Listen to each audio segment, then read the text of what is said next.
चला, आजच्या विषयाची सविस्तर चर्चा करूया. आपल्याकडे मायक्रोसॉफ्ट लर्नचं एक मॉड्यूल आहे हो. आणि विषय आहे ॲझोर ब्लॉब स्टोरेज. आता हे नाव ऐकून थोडं तांत्रिक वाटू शकतं, पण आज आपण हे अगदी सोपं करून सांगणार आहोत. नक्कीच. असं समजा की आज आपण स्क्रॅचपासून आपलं स्वतःचं एक डिजिटल गोदाम बांधायला शिकणार आहोत. डिजिटल गोदाम. हो, एक असं गोदाम जे कधीच भरणार नाही, अमर्याद आहे, जिथे काहीही कितीही ठेवू शकता आणि महत्त्वाचं म्हणजे ते कमी खर्चात कसं चालवायचं हेही आपण पाहणार आहोत. उत्तम. म्हणजे हा विषय फक्त डेव्हलपर्ससाठी नाही. अजिबात नाही. ज्यांना आपला डिजिटल डेटा कुठे आणि कसा सुरक्षित राहतो हे जाणून घ्यायचं आहे, त्यांच्यासाठी ही चर्चा महत्त्वाची आहे. चला तर मग सुरुवात करूया. चला. तर कुठल्याही बांधकामाची पहिली पायरी म्हणजे पाया. बरोबर. या मॉड्यूलमध्ये सुरुवातीलाच एक शब्द येतो, अनस्ट्रक्चर्ड डेटा. आता याचा नेमका अर्थ काय होतो? खूप चांगला प्रश्न. बघा, स्ट्रक्चर्ड डेटा म्हणजे काय, तर व्यवस्थित मांडलेली माहिती. जसं की एक्सेल शीट. अगदी. दुकानातल्या मालाची यादी, वस्तूचं नाव, किंमत, संख्या सगळं एका टेबलमध्ये व्यवस्थित बसतं. पण अनस्ट्रक्चर्ड डेटा म्हणजे घरातला माळा. घरातला माळा म्हणजे अडगळीची खोली. हो, तिथे काय काय असतं? जुने फोटो, लग्नाची व्हिडिओ कॅसेट, लहानपणीची चित्र. बरोबर. प्रत्येक वस्तू वेगळी, तिचं स्वरूप वेगळं. अगदी तसंच. या सगळ्यांना तुम्ही एका ठरलेल्या फॉर्मॅटमध्ये बसवू शकत नाही. इंटरनेटवरचा 80% डेटा हा असाच अनस्ट्रक्चर्ड आहे. आणि ब्लॉब स्टोरेज हे याच डेटासाठी बनवलेलं क्लाउडमधलं एक अवाढ्य गोदाम आहे. वा, म्हणजे आपल्या नकळत आपण हे रोज वापरत असतो. हो तर. वेबसाईटवर दिसणारे photos, video streaming, file sharing, data backup या सगळ्यामागे अशीच सिस्टम असते. समजलं. आता या गोदामाचे दोन मुख्य प्रकार दिलेत, स्टँडर्ड आणि प्रीमियम. यात काय फरक आहे? ही निवड पूर्णपणे तुमच्या गरजेवर आणि बजेटवर अवलंबून आहे. ओके. स्टँडर्ड म्हणजे आपलं नेहमीचं विश्वासार्ह गोदाम. समजा एखाद्या स्टार्टअपला प्रोफाईल फोटो साठवायचे आहेत. त्यासाठी प्रचंड वेगाची गरज नाही. तिथे स्टँडर्ड हा उत्तम आणि किफायतशीर पर्याय आहे. आणि प्रीमियम मग कधी वापरायचं? प्रीमियम म्हणजे एकदम हायटेक गोदाम, जिथे SSDs म्हणजे रोबोट्ससारखं काम चालतं. म्हणजे खूप वेगवान. हो, आणि हा वेग फक्त फाईल डाउनलोडसाठी नाही. जेव्हा बिग डेटा ॲनालिटिक्स किंवा मशीन लर्निंग मॉडेल्सना ट्रेन केलं जातं, तेव्हा प्रत्येक मिलीसेकंदाची किंमत असते. तिथे प्रीमियममुळे प्रोसेसिंगचा वेळ कित्येक तासांनी कमी होऊ शकतो. म्हणजे थेट पैशांची बचत होते. अगदी. पण सगळ्यांनाच इतक्या वेगाची गरज नसते.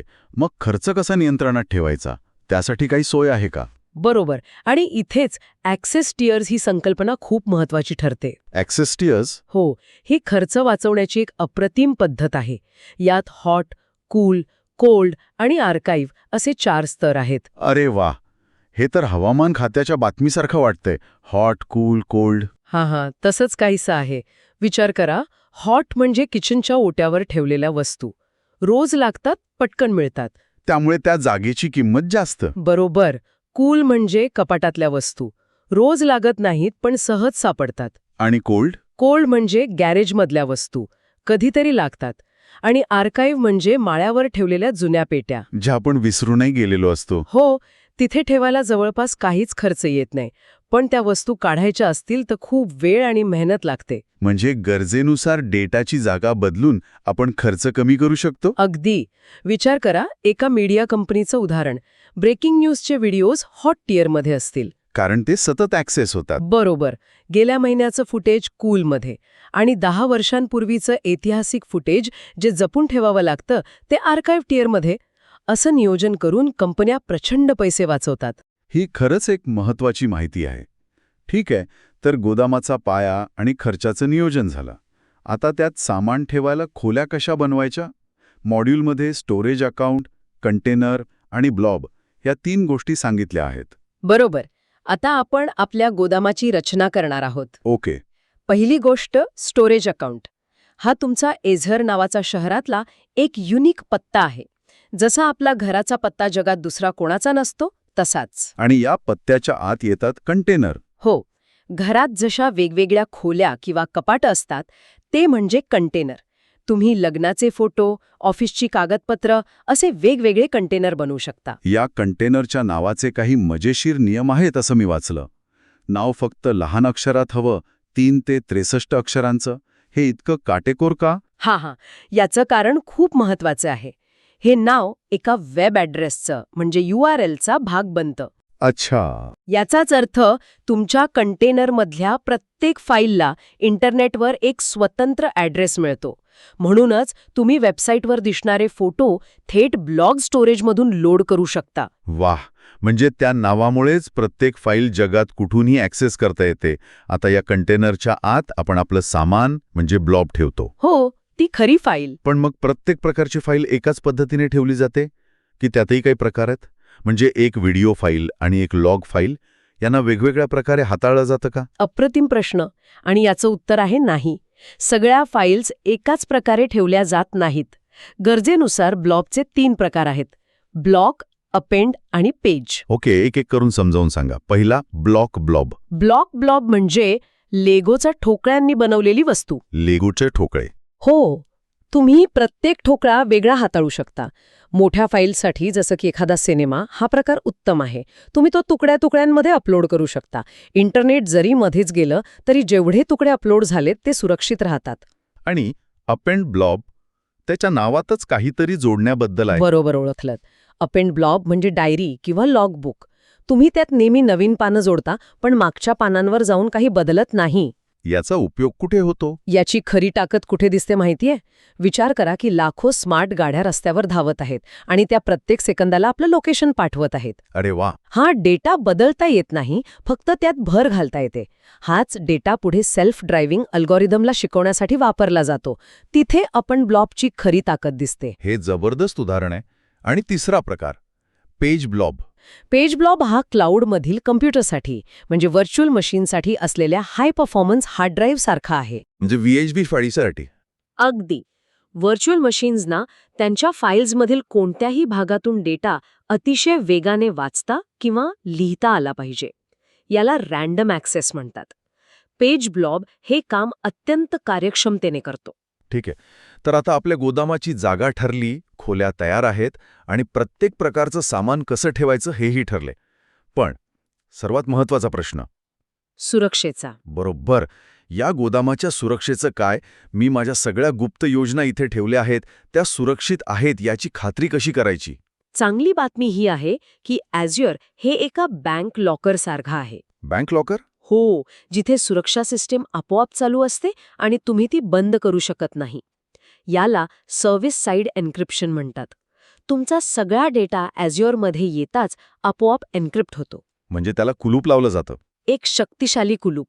आणि यासाठी कोणतेही अतिरिक्त पैसे लागत नाहीत. हे उत्तम आहे. पण हे सगळं बॅकग्राऊंडला आपोआप होतंय, यावर विश्वास कसा ठेवायचा? म्हणजे यावर काही नियंत्रण ठेवता येतं का? हां, एक अतिशय व्यवहार्य प्रश्न आहे. विश्वास महत्वाचा आहे, पण नियंत्रणाचे पर्याय असणंही गरजेचं आहे. इथेच की मॅनेजमेंट म्हणजे कुलुबाच्या किल्ल्यांचं व्यवस्थापन महत्वाचं ठरतं. ओके. Azure आपल्याला 3 पर्याय देतं. पहिला आणि सर्वात सोपा आहे मायक्रोसॉफ्ट मॅनेज्ड की. म्हणजे बँकेचीच किल्ली वापरायची. अगदी. सगळी जबाबदारी बँकेची. हे सर्वात सोपं आणि सुरक्षित आहे. आणि जर आपल्याला स्वतःची किल्ली वापरायची असेल तर अधिक नियंत्रणासाठी? त्यासाठी दुसरा पर्याय आहे कस्टमर मॅनेज्ड की. म्हणजे तुम्ही तुमची स्वतःची खास किल्ली बँकेत घेऊन जाता.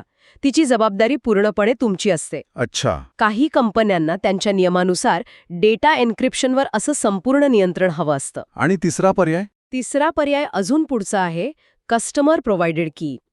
हे प्रत्येक वेळी लॉकर उघडताना एक नवीन गुप्त किल्ली वापरण्यासारखं आहे. हे खूप जास्त नियंत्रण देतं, पण तेवढंच किचकट आहे. समजलं. म्हणजे सुरक्षेचे स्तर आपल्या गरजेनुसार निवडता येतात. यात क्लायंट साइड एन्क्रिप्शन नावाचाही एक प्रकार आहे. तो कसा वेगळा आहे? क्लायंट साइड एन्क्रिप्शन म्हणजे एक प्रकारची दुहेरी सुरक्षा. दुहेरी सुरक्षा. हो, तुमची महत्वाची कागदपत्र एका ब्रीफकेसमध्ये लॉक करून मग ती बँकेच्या लॉकरमध्ये ठेवण्यासारखं.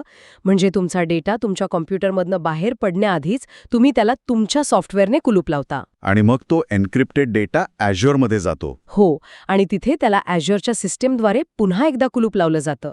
ज्यांना अत्यंत संवेदनशील डेटा हाताळायचा असतो त्यांच्यासाठी हा सुरक्षेचा सर्वोच्च स्तर आहे. तर अशा प्रकारे आपलं डिजिटल गोदाम आता तयार आहे. आपण पायाभरणीपासून सुरुवात केली, जिथे अनस्ट्रक्चर्ड डेटा म्हणजे काय ते समजून घेतलं. हो. मग आपण जागेची निवड आणि खर्चाचं नियोजन म्हणजे ॲक्सेस स्टिअर्स पाहिलं. बरोबर. त्यानंतर आपण घरासारखी रचना केली. Account, container, blob. आणि वेगवेगळ्या प्रकारचं सामान कसं ठेवायचं ते पाहिलं. आणि शेवटी या सगळ्याला एक अभेद्य बहुस्तरीय सुरक्षा कवच म्हणजे एन्क्रिप्शन दिलं. अगदी बरोबर. कोणी डेव्हलपर नसले तरी या गोष्टी समजून घेतल्याने क्लाउडबद्दलची भीती कमी होते. आपले फोटो, व्हिडिओ, ऑनलाईन डॉक्युमेंट्स हे सगळं अशाच सिस्टममध्ये सुरक्षित असतं. हो, हे कळल्यावर एक प्रकारचा दिलासा मिळतो. हे आता काही जादू नाही, तर एक सुव्यवस्थित आणि आपल्या नियंत्रणात असलेली प्रणाली आहे हे स्पष्ट होतं. खरं आहे. श्रोत्यांसाठी जाता जाता एक शेवटचा विचार. नक्कीच. आज आपण प्रचंड डेटा साठवण्याबद्दल आणि तो सुरक्षित ठेवण्याबद्दल बोललो. पण आर्काइव्ह टिअरसारख्या पर्यायांमुळे आपण अक्षरशः आयुष्यभराचा डेटा जपून ठेवू शकतो.